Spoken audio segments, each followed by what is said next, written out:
I'd like to invite you to close your eyes. Imagine yourself standing outside the front door of your home. I'd like you to notice the color of the door, the material that it's made out of. Now, visualize a pack of overweight nudists on bicycles. They are competing in a naked bicycle race, and they are headed straight for your front door.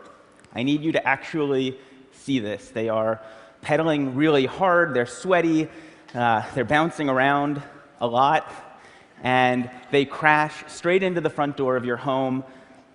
Bicycles fly everywhere, wheels roll past you, spokes end up in awkward places. Step over the threshold of your door into your foyer, your hallway, whatever's on the other side, and appreciate the quality of the light. The light is shining down on Cookie Monster. Cookie Monster is waving at you from his perch on top of a tan horse. It's a talking horse. You can practically feel his blue fur tickling your nose. You can smell the oatmeal raisin cookie that he's about to shovel into his mouth. Walk past him. Walk past him into your living room. In your living room, in full imaginative broadband, picture Britney Spears. She is scantily clad, she's dancing on your coffee table, and she's singing "Hit Me Baby One More Time." And then follow me into your kitchen.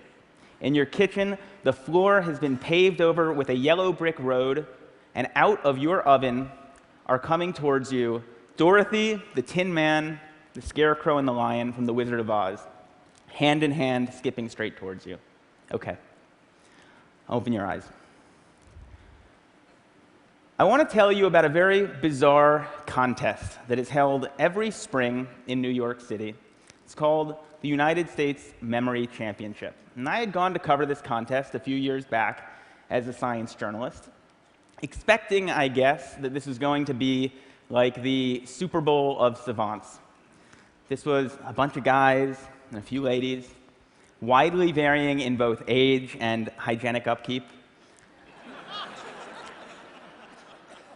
They were memorizing hundreds of random numbers, looking at them just once. They were memorizing the names of dozens and dozens and dozens of strangers. They were memorizing entire poems in just a few minutes.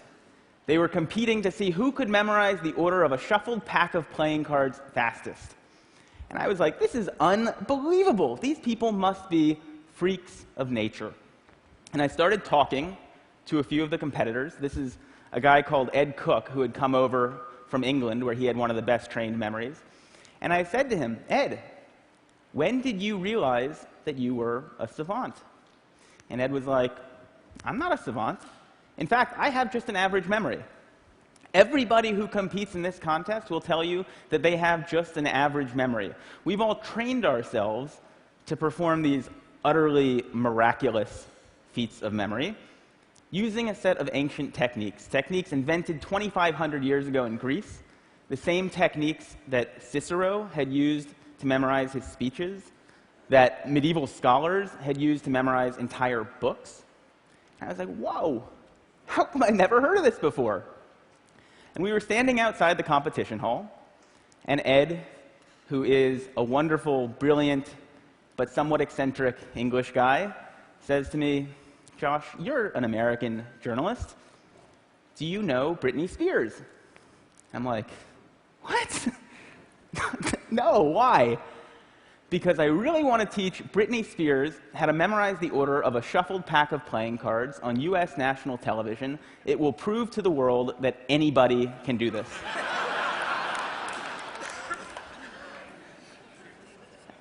I was like, well, I'm not Britney Spears, but maybe you could teach me. I mean, you got to start somewhere, right? And that was the beginning of a very strange journey for me. I ended up spending the better part of the next year not only training my memory, but also investigating it, trying to understand how it works, why it sometimes doesn't work, and what its potential might be. And I met a host of really interesting people. This is a guy called EP. He's an amnesiac who had very possibly the worst memory in the world. His memory was so bad that he didn't even remember he had a memory problem, which is amazing. And he was this incredibly tragic figure, but he was a window into the extent to which our memories make us who we are. At the other end of the spectrum, I met this guy. This is Kim Peek. He was the basis for Dustin Hoffman's character in the movie Rain Man. We spent an afternoon together in the Salt Lake City Public Library memorizing phone books, which was scintillating. And I went back and I read a whole host of memory treatises written 2,000 plus years ago in Latin, in antiquity, and then later in the Middle Ages. And I learned a whole bunch of really interesting stuff. One of the really interesting things that I learned is that once upon a time, this idea of having a trained, disciplined, cultivated memory was not nearly so alien as it would seem to us to be today. Once upon a time, people invested in their memories, in laboriously furnishing their minds.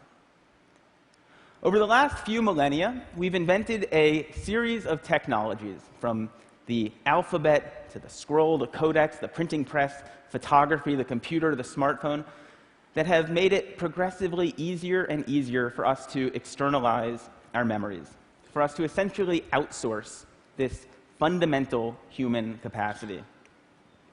These technologies have made our modern world possible, but they've also changed us. They've changed us culturally, and I would argue that they've changed us cognitively. Having little need to remember anymore, it sometimes seems like we've forgotten how.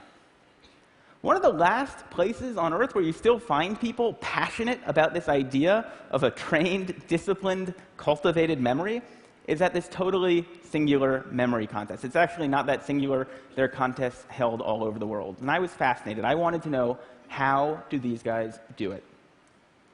A few years back, a group of researchers at University College London brought a bunch of memory champions into the lab. They wanted to know, do these guys have brains that are somehow structurally, anatomically different from the rest of ours? The answer was no. Are they smarter than the rest of us? They gave them a bunch of cognitive tests, and the answer was not really. There was, however, one really interesting and telling difference between the brains of the memory champions and the control subjects that they were comparing them to. When they put these guys in an fMRI machine, scanned their brains while they were memorizing numbers and people's faces and pictures of snowflakes, they found that the memory champions were lighting up different parts of the brain than everyone else. Of note, they were using, or they seem to be using, a part of the brain that's involved in spatial memory and navigation. Why? And is there something that the rest of us can learn from this? The sport of competitive memorizing is driven by a kind of arms race, where every year somebody comes up with a new way to remember more stuff more quickly, and then the rest of the field has to play catch-up. This is my friend Ben Pridmore, three-time world memory champion. On his desk in front of him are 36 shuffled packs of playing cards that he is about to try to memorize in 1 hour using a technique that he invented and he alone has mastered. He used a similar technique to memorize the precise order of 4,140 random binary digits in half an hour. Yeah. And while there are a whole host of ways of remembering stuff in these competitions, everything, all of the techniques that are being used, ultimately come down to a concept that psychologists refer to as elaborative encoding. And it's well illustrated by a nifty paradox known as the Baker-Baker paradox, which goes like this. If I tell two people to remember the same word, if I say to you, remember that there is a guy named Baker, that's his name, and I say to you, remember that there is a guy who is a baker, okay? And I come back to you at some point later on, and I say, do you remember that word that I had told you a while back? Do you remember what it was? The person who is told his name is a baker is less likely to remember the same word than the person who is told his job is that he is a baker. Same word, different amount of remembering. That's weird. What's going on here? Well, the name Baker doesn't actually mean anything to you. It is entirely untethered from all of the other memories floating around in your skull. But the common noun baker, we know bakers. Bakers wear funny white hats. Bakers have flour on their hands. Bakers smell good when they come home from work. Maybe we even know a baker. And when we first hear that word, we start putting these associational hooks into it that make it easier to fish it back out at some later date. The entire art of what is going on in these memory contests, and the entire art of remembering stuff better in everyday life, is figuring out ways to transform capital B bakers into lowercase b bakers. To take information that is lacking in context, in significance, in meaning, and transform it in some way so that it becomes meaningful in the light of all of the other things that you have in your mind. One of the more elaborate techniques for doing this dates back 2,500 years to ancient Greece. It came to be known as the memory palace. The story behind its creation goes like this. There was a poet called Simonides who was attending a banquet. He was actually the hired entertainment, because back then, if you wanted to throw a really slammin' party, you didn't hire a DJ, you hired a poet. And he stands up, delivers his poem from memory, walks out the door, and at the moment he does, the banquet hall collapses. Kills everybody inside. Doesn't just kill everybody, it mangles the bodies beyond all recognition. Nobody can say who was inside. Nobody can say where they were sitting. The bodies can't be properly buried. It's one tragedy compounding another. Simonides, standing outside, the sole survivor amid the wreckage, closes his eyes and has this realization, which is that in his mind's eye, he can see where each of the guests at the banquet had been sitting. And he takes the relatives by the hand and guides them each to their loved ones amid the wreckage. What Simonides figured out at that moment is something that I think we all kind of intuitively know, which is that as bad as we are at remembering names and phone numbers and word-for-word instructions from our colleagues, we have really exceptional visual and spatial memories. If I asked you to recount the first 10 words of the story that I just told you about Simonides, chances are you would have a tough time with it. But I would wager that if I asked you to recall who is sitting on top of a talking tan horse in your foyer right now, you would be able to see that. The idea behind the memory palace is to create this imagined edifice in your mind's eye and populate it with images of the things that you want to remember. The crazier, weirder, more bizarre, funnier, raunchier, stinkier the image is, the more unforgettable it's likely to be. This is advice that goes back 2,000 plus years to the earliest Latin memory treatises. So how does this work? Let's say that you've been invited to TED Center Stage to give a speech, and you want to do it from memory. And you want to do it the way that Cicero would have done it if he had been invited to TEDx Rome 2,000 years ago. What you might do is picture yourself at the front door of your house. And you'd come up with some sort of an absolutely crazy, ridiculous, unforgettable image to remind you that the first thing you want to talk about is this totally bizarre contest. And then you'd go inside your house, and you would see an image of Cookie Monster on top of Mr. Ed. And that would remind you that you want to then introduce your friend Ed Cook. And then you'd see an image of Britney Spears to remind you of this funny anecdote you want to tell. And you'd go into your kitchen, and the fourth topic you were going to talk about was this strange journey that you went on for a year, and you'd have some friends to help you remember that. This is how Roman orators memorized their speeches. Not word for word, which is just going to screw you up, but topic for topic. In fact, the phrase topic sentence, that comes from the Greek word topos, which means place. That's a vestige of when people used to think about oratory and rhetoric in these sorts of spatial terms. The phrase, "in the first place," that's like in the first place of your memory palace. I thought this was just fascinating, and I got really into it. And I went to a few more of these memory contests, and I had this notion that I might write something longer about this subculture of competitive memorizers. But there was a problem. The problem was that a memory contest is a pathologically boring event. Truly, it is like a bunch of people sitting around taking the SATs. I mean, the most dramatic it gets is when somebody starts massaging their temples. And I'm a journalist. I need something to write about. I know that there's this incredible stuff happening in these people's minds, but I don't have access to it. And I realized if I was going to tell this story, I needed to walk in their shoes a little bit. And so I started trying to spend 15 or 20 minutes every morning before I sat down with my New York Times, just trying to remember something. Maybe it was a poem, maybe it was names from an old yearbook that I bought at a flea market. And I found that this was shockingly fun. I never would have expected that. It was fun because this is actually not about training your memory. What you're doing is you're trying to get better and better and better at creating, at dreaming up these utterly ludicrous, raunchy, hilarious, and hopefully unforgettable images in your mind's eye. And I got pretty into it.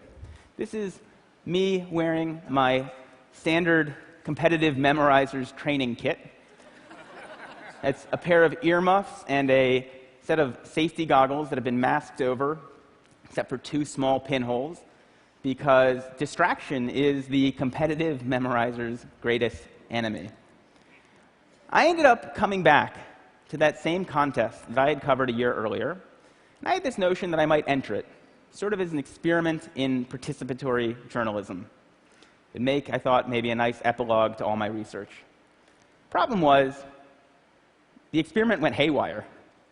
I won the contest, which really wasn't supposed to happen.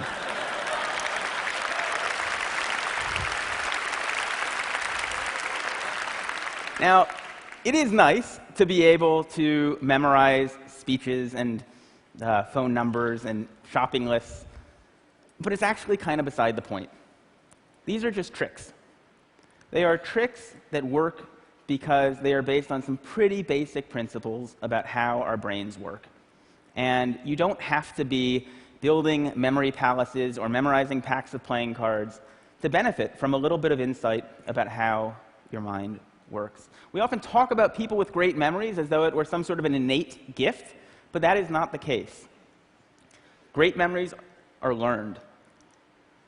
At the most basic level, we remember when we pay attention. We remember when we are deeply engaged. We remember when we are able to take a piece of information, an experience, and figure out why it is meaningful to us, why it is significant, why it's colorful. When we're able to transform it in some way that it makes sense in the light of all of the other things floating around in our minds. When we're able to transform bakers into bakers.